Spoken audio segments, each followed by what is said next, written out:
here on the show. The one and only Brandon Gibson is here with a fresh haircut.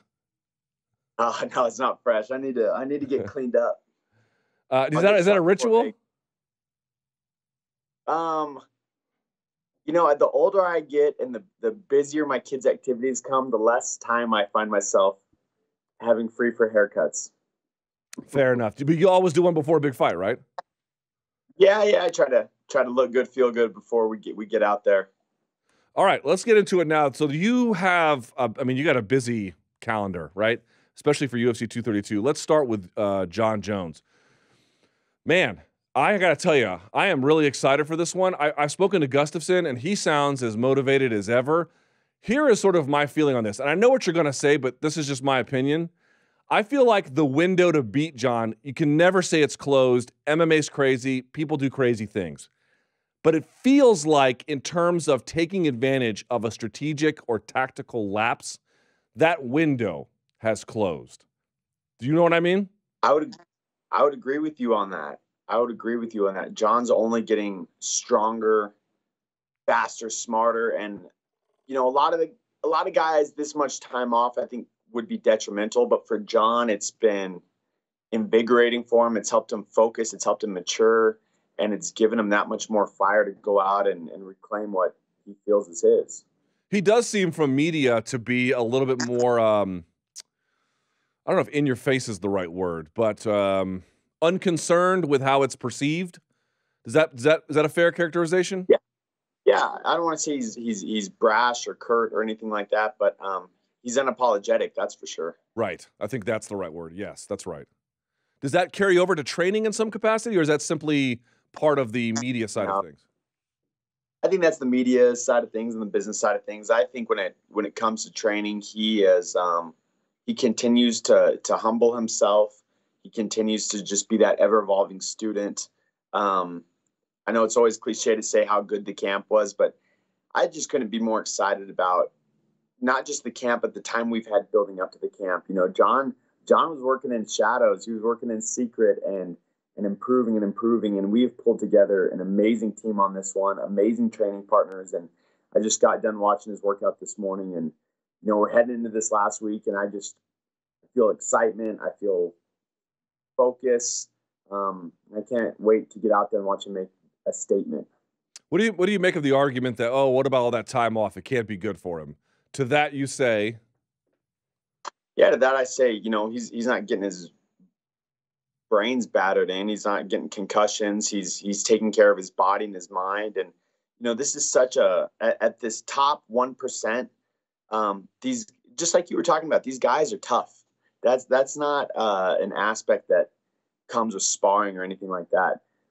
The time off where we're not having impact, where his body's not getting beaten up and broken down, where we're just continuing to evolve the skill and the technique and the strategy and develop Jon that much more as a martial artist is key. And, you know, he's 30. He has a long fight career ahead of him still. And he really feels like this time off has prolonged his career that much more. Interesting. Prolonged it on the last end of it? Yeah, I mean, you know, I think if he was still fighting 3 to 5 times a year like he was when he was younger, you know, that I think that will burn guys out early. I think that's where you start seeing the guys in their mid-30s that are slow, that are not reacting, that can't pull the trigger, that just aren't recognizing things like they used to. And I think a lot of that comes with just the toll of the training camps in addition to the fights. So just having, you know, these kind of pre-camps where it's just all technical based, I think has been really good for him. I think it's going to show in the fight. You know, we had long layoff before over in St. Preux, and we had a long layoff before the second DC fight, and he came out sharp and focused and new in a lot of ways. You know what's interesting? If you were trying to study tape about the first Gustafsson fight, I don't know how fruitful it is. I don't know that it's irrelevant and meaningless, because that seems a bit strong. But in your mind, when you look at that, what do you see? I mean, yes, you see Jon and Gustafsson. I don't mean in that sense, in the literal one, but yeah, it bears no resemblance to the modern day.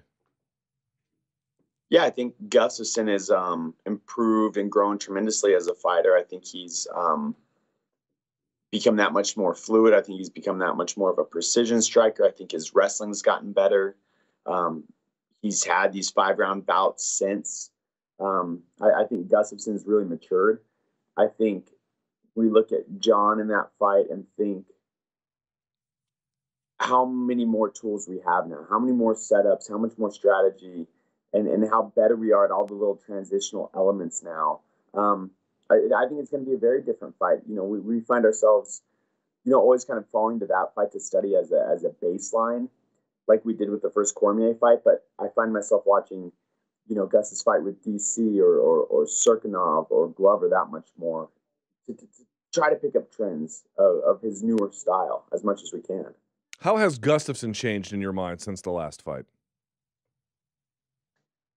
I think his confidence has grown. I think his confidence with his wrestling has grown. I think his endurance and his cardio and his stamina has grown. We'd be foolish to think that Gus isn't going to come ready for anything but a 5-round battle this time. Where, the first fight, I feel like Gus, in some ways, he just didn't have it in the championship rounds. And that's where Jon was really able to take the lead and do the damage and show why he's a champion. So I think Gus is going to be well prepared cardio-wise. I think his boxing technique and his setups have grown. And his wrestling defense continues to be outstanding. And then in fights like the Serkinov fight, he had brilliant ground and pounding, brilliant position and timing on his shots. So Gustafsson's all-around dangerous guy for sure. Remember the first fight, how it was marketed as like, oh, look at these two really tall guys. And in the end, the fight was close. Yeah, I know. In the end, the fight was close. So folks were saying, well, maybe the height did play a role. Does height play a role in how competitive that first fight is? I do feel like the first one was underplayed a little bit. Like it just showed they both have long arms. Two guys with long arms. Like, no, we have one of the greatest of all time up against an amazing, outstanding knockout artist. U.S. versus Europe. There's so many different ways to play that besides long arms. But this second one's so much more than that. Everybody knows what an amazing championship fight that first bout was. And this has been a long time coming. Both of these guys have been matched up before and things didn't work out. So, I know they've both always had their eyes on each other, and we knew that this day would come. So I'm excited to be in this camp and be closer to this battle. How curious are you about Jon at heavyweight? So, for example, here's what I mean. Not just because, the matchups would be fun. I mean, that's pretty obvious. But I guess, Cormier going up to heavyweight, and he was like, wow, man, his knockout power was noticeably better. And you would have to imagine something similar would be that way for Jon too, right? Yeah, I think the day will come.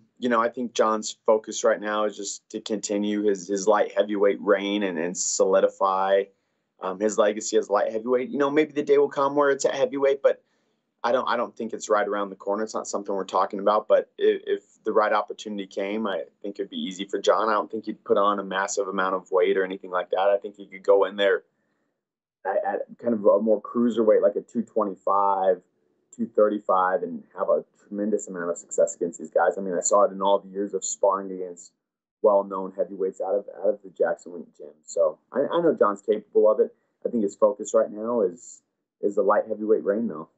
What does he have to do in terms of winning to, in your mind, maybe you already think that, but I guess convince the public, and to some degree convincing them is impossible, but it is also, if you take the right attitude, it can be possible. What does he have to do to convince the world that he is the GOAT? How many wins? What kind of wins? Yeah, I think that's always going to be an interesting topic, and it's one of those fun ones where people are going to debate and yeah, but it seems like it's on his. Here's the thing, Brandon. It seems like it's on his mind.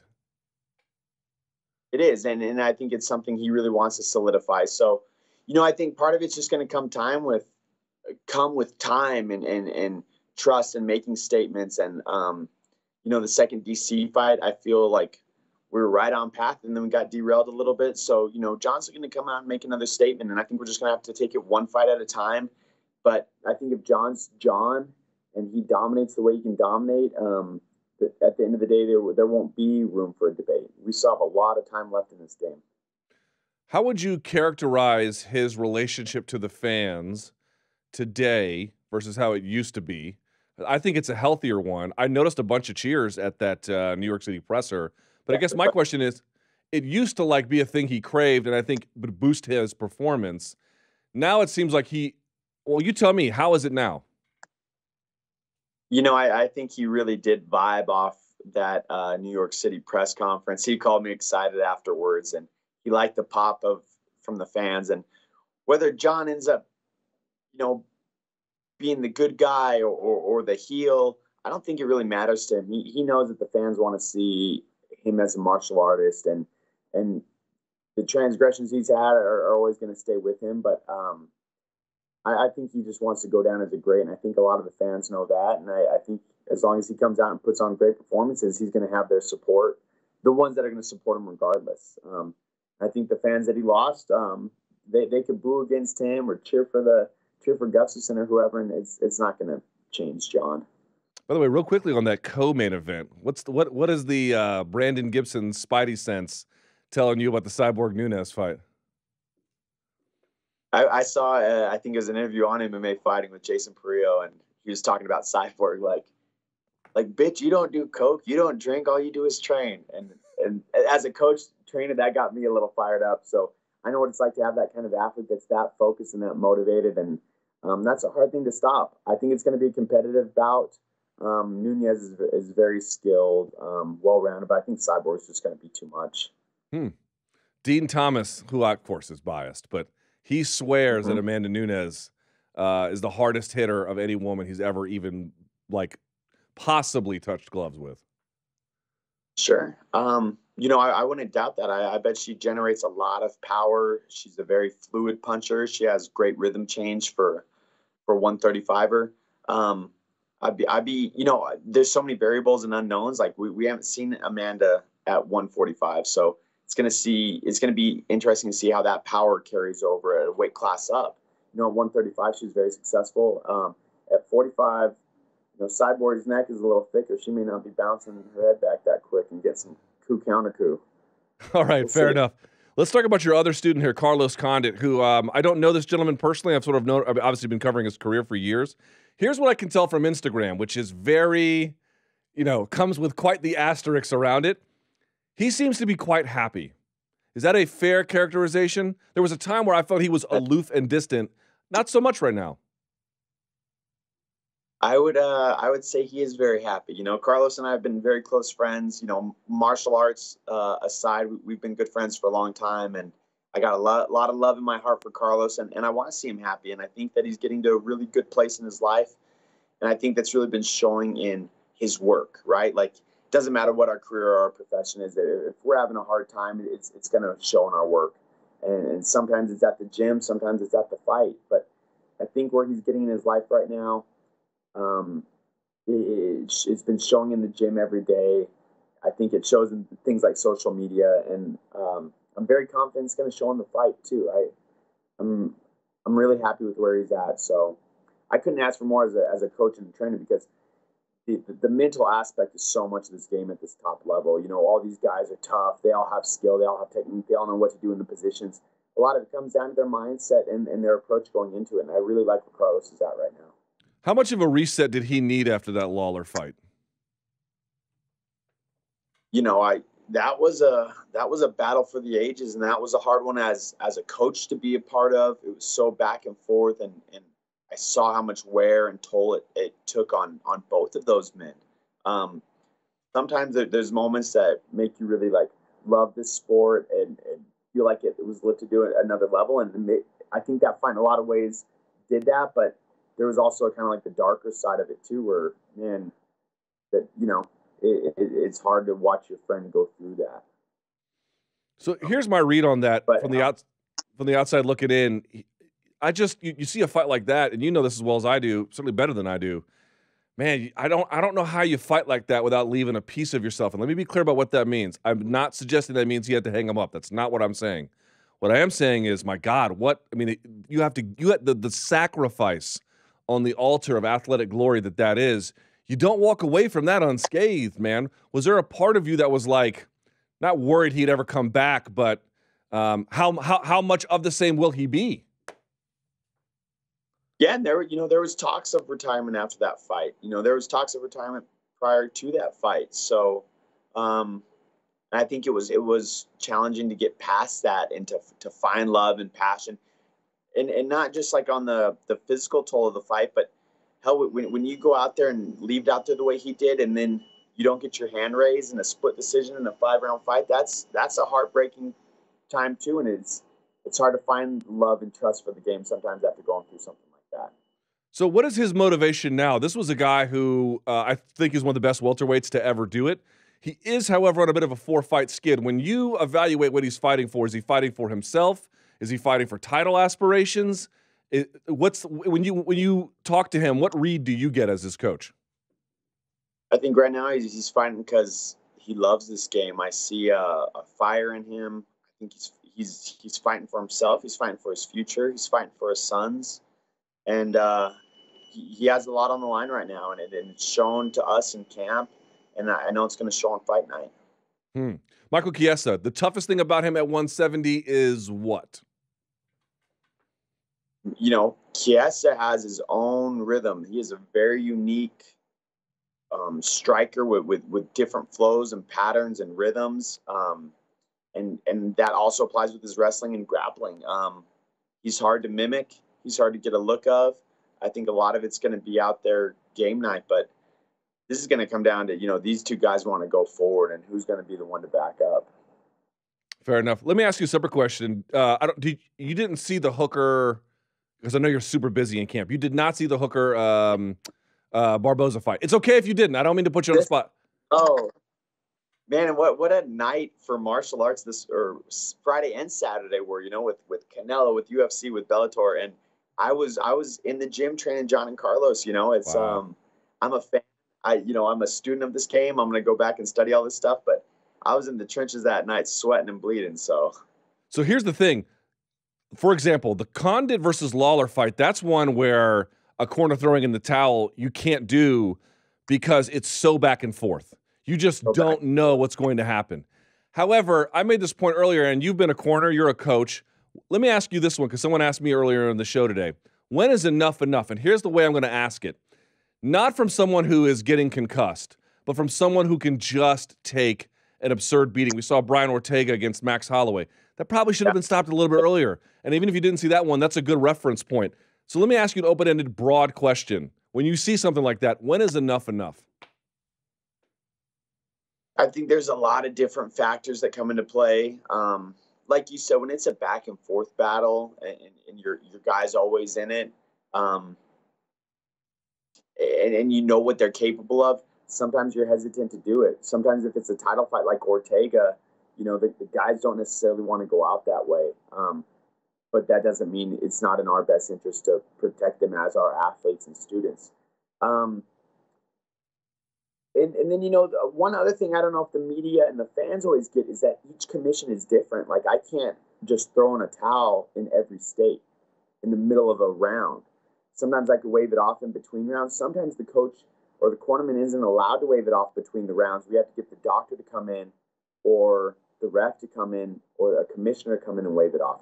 So it's important as a cornerman to know what state you're in and what are the rules when it comes to that. And there's times in retrospect I wish I would have maybe stopped a fight. There's a few that weigh heavy on me. And, you know, as I get older and wiser in this game and more experience, I know I'm going to be addressed with a situation like that again. And, you know, those are calls that I want to make. This is a sport at the end of the day. These guys have families. They have futures. I don't want to see anybody pay an ultimate price because I let them go far trying to show everybody how tough they were or, you know, let them go out on their sword. That's never been my mindset or my mentality with my regards to like the technical aspect of this game or the coaching side. You know, I have a theory about boxing, Brandon. This is why they do one thing better than us. They have old men as corners, right? For two reasons. One, old men don't care what you think. It's why they walk around naked in the locker room, number one. And number two, they've seen it. They've seen the full arc of an experience, and they're just more ready to make that call. I think to your point, as we all get older, I think we'll maybe get better about this as a community. Mm-hmm. And, you know, I'm lucky to have two old men as my coaches, Greg Jackson and Michael John. The oldest of the old. No, but, you know, I think we're getting there. We're getting there. And I think, you know, like Trevor Whitman's made that call a few times. there's a lot of coaches I know wouldn't hesitate to do that to protect their guy. You know, the one that weighs heavy on me is Cowboy Masvidal. I literally picked Cowboy up off the canvas at the end of the first, and a lot of it weighed on his fight prior to that, which was the Matt Brown, where he had been dropped in the second, came out in the third, and head kick knocked him out. You know, it was like, man, I can't count Cowboy out. I need to give him a chance. He's able to get up and recover. And then the second round was even worse. And, you know, he would have never asked me to, he would have been so pissed off if I did that, but it doesn't matter. Like, you know, those are the moments where I wish I could have done more for my fighter. And so it's not that we don't think about it. That's for sure. Well, you know, it takes a lot of guts to you know, call yourself to task and think about it, but you definitely do a lot more good than anything else. And I got to tell you, man, 232 can't come here soon enough. I can't wait. Do you have a prediction, sir, for the main event? I know victory, yes, of course, but if you're thinking like Professor Xavier, which way is this going to go and what way? The submission could be there. The ground and pound could be there. The knockout could be there. I don't really know until we're going to get in this mix what path Jon's going to be able to take to that goal. But we have a lot of tools and a lot of options. And victory, a decision victory is the last of those options. You know, I think we're cutting, looking to finish, standing on the ground, in transitions, finding submissions. I mean, it's going to be one for the ages, I think. It certainly is. Well, I got to tell you, Coach, you're one of the best and the brightest in the business and one of the good guys, too. I wish you nothing but the best of luck at UFC 232, but you don't need luck. So do what you do, and I'll be watching. Thank you so much.